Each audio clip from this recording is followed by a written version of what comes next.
এই যে দেখতে পাচ্ছেন এটা কুকুর, এটার বাচ্চা হয়েছে 4টা না 5টা। তো কিছুক্ষণ আগে আমার এলাকার আমার পাশের ঘরের এক লোক ওর বাচ্চা 4টারে কই জানি ফালাই দিয়েছে।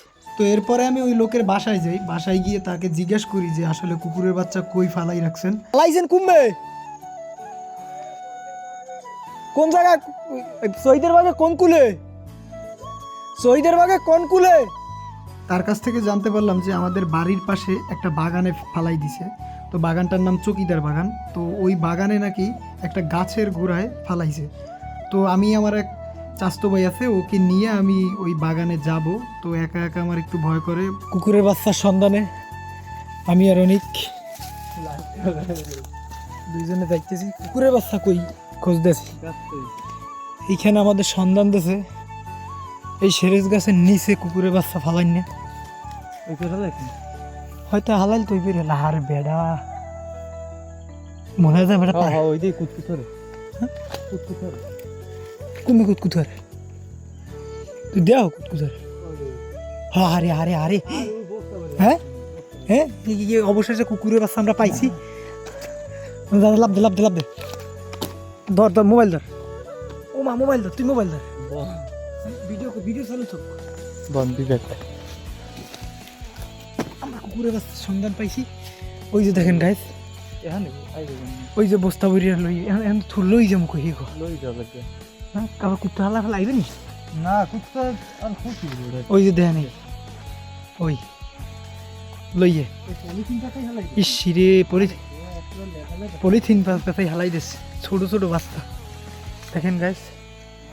হ্যাঁ ইস ইস ইস ইস ইস মারাডি খেলায় পড় না। হ্যাঁ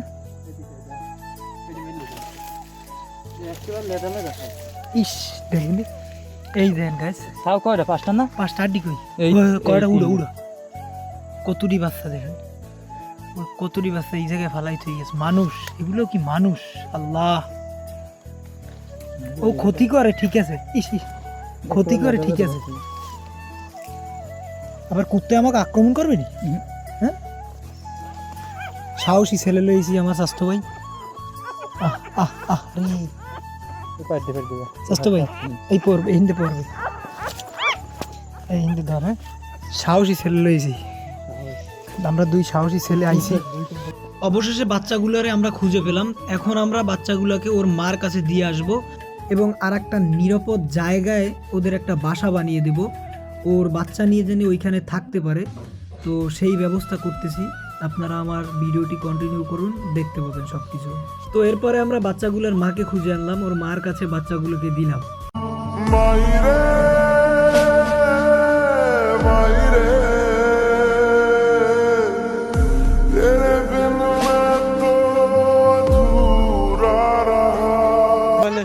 অবশেষে কুকুরের বাচ্চা কুকুরের কাছে, সবাই দোয়া করবেন।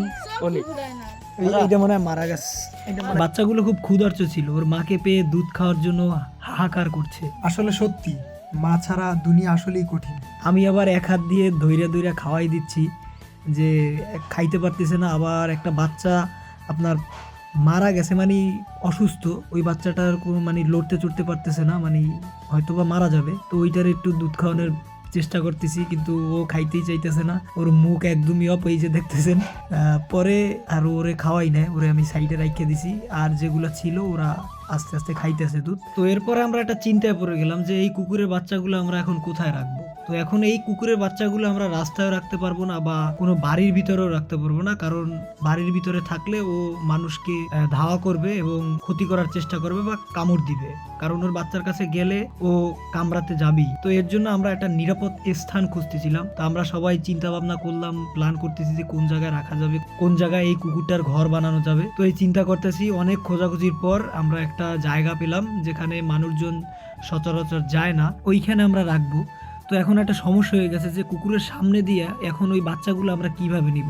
যদি আমরা বাচ্চাগুলো নিতে যাই হয়তো কামড় দিতে পারে। তারপর অনেক চেষ্টা করার পরে আমরা ডিসিশন নিলাম যে আমরা নিয়েই যাব, যাওয়ার হবে। তো আমার এক ফুফাতো ভাই ছিল, ফুফাতো ভাইরা বললাম যে ভাই আমাকে একটু কুকুরের বাচ্চাগুলো ধর, আমি কুকুরটাকে ধরতেছি, তো এরপরে ওইখানে নিয়ে যাই যেখানে আমরা রাখবো। তো ওরে বললাম, তারপরে ও সাহস করে ধরলো। ও অনেক সাহসী লোক, ওকে বা আমাকে, আমরা যারা যারা ছিলাম, কুকুর কিছুই বলেনি। কারণ মানুষ না বুঝতে পারলেও প্রাণী একটা জিনিস বুঝে, বিশেষ করে কুকুর।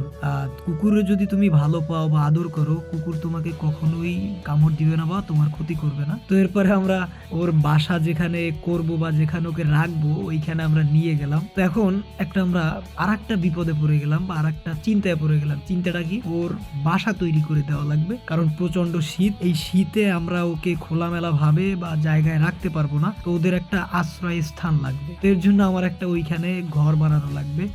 যেভাবেই হোক ছোটখাটো একটা ঘরের মতো বানিয়ে দেওয়া লাগবে, যাতে কোনো রাত্রে নিশিন না পড়ে বা ঠান্ডা না লাগে, একটু গরমের ভিতরে থাকতে পারে বাচ্চাগুলো নিয়ে। তো এর জন্য আমি ঘর বানানোর কাজে নেমে পড়লাম। তো আমার সাথে আরো আমার ছোট ছোট ভাই বোন ছিল, তো ওদের নিয়ে আমি ঘর বানানো শুরু করলাম। এখন ঘর বানানোর জন্য অনেক কিছু প্রয়োজন, যেমন লাঠি প্রয়োজন, শাপল প্রয়োজন, দাও প্রয়োজন। তো এইগুলো আমি বাসা থেকে আনলাম, আনার পরে ডাল কাটলাম এবং তাল পাতা দিয়ে আমি বাসা তৈরি করার চেষ্টা করলাম। তাল পাতা, এরপরে যে ওই যে কলা গাছের যে পাতাগুলো আছে, ওই কলা গাছের শুকনো পাতাগুলো দিয়ে আমি একটা কোন রকম মানে ওরা থাকতে পারে এইরকম একটা বাসা তৈরি করে দিলাম। তো দেখেন বাসাটা, তো অবশেষে বাসাটা তৈরি হয়ে গেল। দেখেন কিরকমের বাসাটা হয়েছে, আমি যতটুকু পারছি আমি ততটুকু করছি।